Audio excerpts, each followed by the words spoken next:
It's time for the Longines Chronoscope, a television journal of the important issues of the hour, brought to you every Monday, Wednesday, and Friday. A presentation of the Longines Whitnor Watch Company, maker of Longines, the world's most honored watch, and Whitnor, distinguished companion to the world-honored Longines. Good evening, this is Frank Knight. May I introduce our co-editors for this edition of the Longines Chronoscope? Larry Lasser, CBS News correspondent, and Kenneth Crawford, National Affairs Editor of Newsweek magazine. Our very distinguished guest for this evening is Admiral Richard E. Byrd. The North Pole used to be a no-man's land, but these are the days when, by buying a ticket on a commercial airliner, you can fly across the North Pole and drink a cocktail at the same time. You know, only 60 or more years ago, about 35 years ago, our guest tonight found out whether there was any land north of the North American continent. He made that first discovery flight, and I must say that Admiral Byrd, our guest tonight, is not only our greatest living explorer, but he's been an inspiration to countless Americans. Admiral Byrd, you've been to both the North Pole and the South Pole. Is there any unexplored land left on this earth that might appeal to adventurous young Americans? Yes, there is. And not up around the North Pole, because it's getting crowded up there now, because they find out it's really usable, not only to live in, but militarily. But strangely enough, there's left in the world today an area as big as the United States that's never been seen by a human being. And that's beyond the pole on the other side of the South Pole from Middle America. And I think it's quite astonishing that there should be an area as big as that unexplored. That's a tremendous So challenge. there's a lot of adventure left down at the bottom of the world. Well, Admiral, do you hope to see that? I do. Well, Admiral, Yeah. would you say that since you've been to both the extremities of Earth, are these expeditions to such far-off places, are they getting easier because of modern techniques, or is danger still close at hand? Well, it's a little risky, but nothing like it used to be with the old slow planes and the small cruising radius where we had to put down bases. We replaced the dog teams, and of course that was a big improvement. But now the planes go much faster and they are safer, and they have a much bigger cruising radius. You haven't got the danger of a terribly heavy load. Admiral, an expedition to which I believe you're the advisor is now en route. What is that expedition doing? Well, that's the icebreaker Atka, and it's a reconnaissance expedition. It's going down to the South Pole area to make certain observations and to look for some bases. They will be back in April, and they will report back, and upon the information we get from that undertaking, we will base the bigger expedition that's to follow. Is that very definitely planned, or is that... That is being planned right now. So I'm willing to say to you that there will be a number of expeditions that will follow, I think, year after year, to the bottom of the world, because the government has really become interested. Well, Admiral Byrd, I can understand, I think everybody can, the interest in the North Pole because it's so near our greatest challenger, Soviet Russia, but why this interest in the bottom of the world? Nobody living down there, is there? No, it's pretty cold. There's only one permanent resident, that's the emperor penguin. The little ones live further north. I tell you one reason they're interested. It's by far the most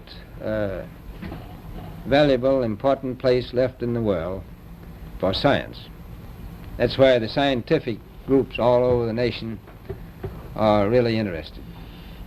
But more important than that, it has to do with the future of the nation, those to come after us, or even during your lifetime, because it happens to be an untouched reservoir of natural resources. And, you know, as the world shrinks with an ever-increasing acceleration, far-flung places, once useless, like we thought the North Pole was, and no man's land, become very useful. The bottom of the world will be important, not only to us, but to our allies. I was going to ask you, does it have military importance?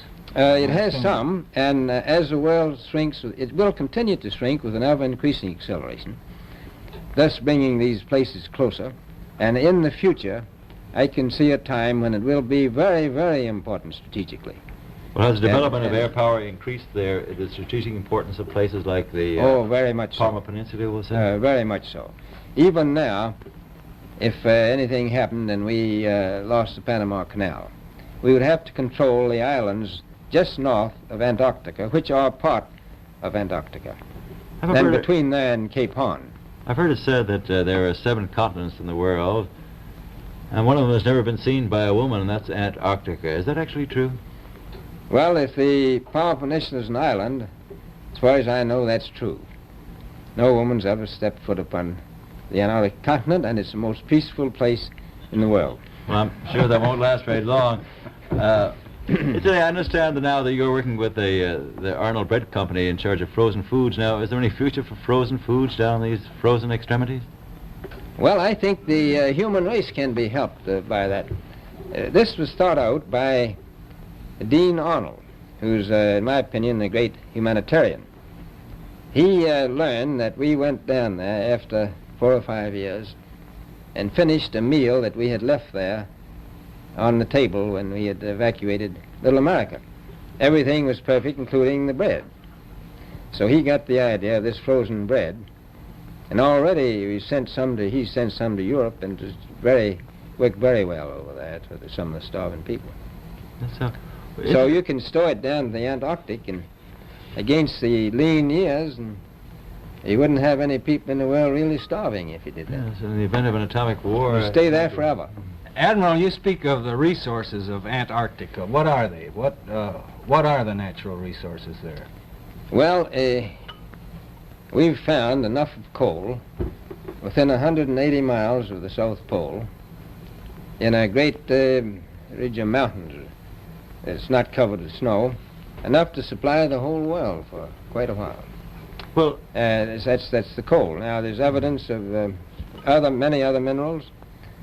We are pretty sure there's oil. Now, that coal shows the bottom of the world. Now, by far the coldest spot in the world. Where that coal is gets 100 below zero in the winter. well, It was once tropical. So we think there's oil there, and there's evidence, probably uranium there. is it any secret? Is there uranium there? That would be the only thing that would be practical to actually go after, I suppose. Everything else would be economically unfeasible, wouldn't it? Well, as we recklessly expend our resources, the time will come when we'll have to go after that stuff down there. Well, You know, I avoided what you said about uranium. I'm not sure about that. I don't want to have the world fight over the Antarctic. Admiral, is there a competition among other nations to try to get information about Antarctica and possibly to secure some of these resources? Well, yes. There are now 7 nations very much interested.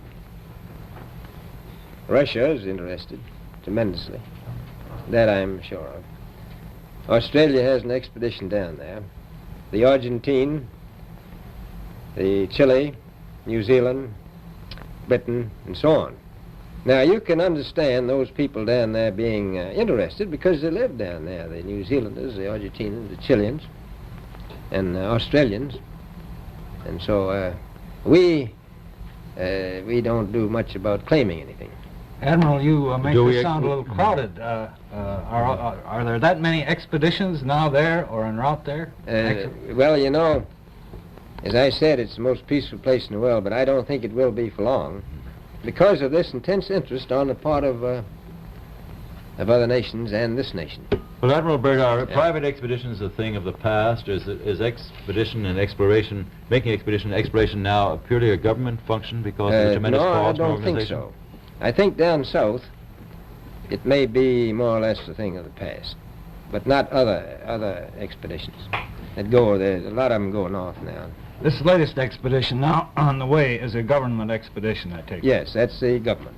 Admiral Byrd, may I ask you, is there a great difference between the top of the world and the bottom of the world? There is. Now, the North Pole is the center of an ocean 10,000 feet deep.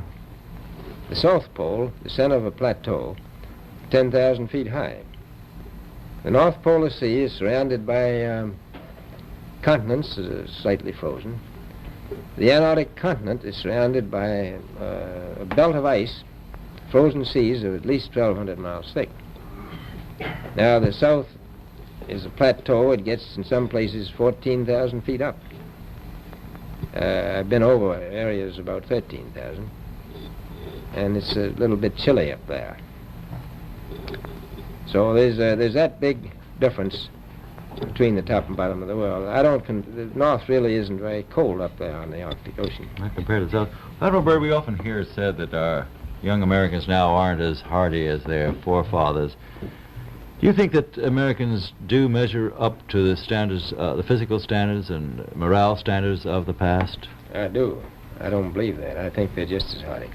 Well, what would you say was the most valuable factor on an expedition? Is it morale, or physical courage, or is it sheer equipment? Well, I've always thought that loyalty was by far the most important trait. The British told me that when I first went down in 28, that I couldn't possibly get through the winter night without a mutiny if I took more than 20 men. But to serve science, I had to take 42 men. Then I took 56 the next time, and so on. So, and I did find that loyalty was the most important thing during the winter night when it's very hard on your nerves. I think that's best trait. Well, that's a very valuable characteristic at any time. Well, thank you very much, Admiral Byrd. It's been a great pleasure to have you here tonight. It's a pleasure to be with you. Yeah. The opinions expressed on the Longines Chronoscope were those of the speakers. The editorial board for this edition of the Longines Chronoscope was Larry Lasser and Kenneth Crawford. Our distinguished guest was Admiral Richard E. Byrd.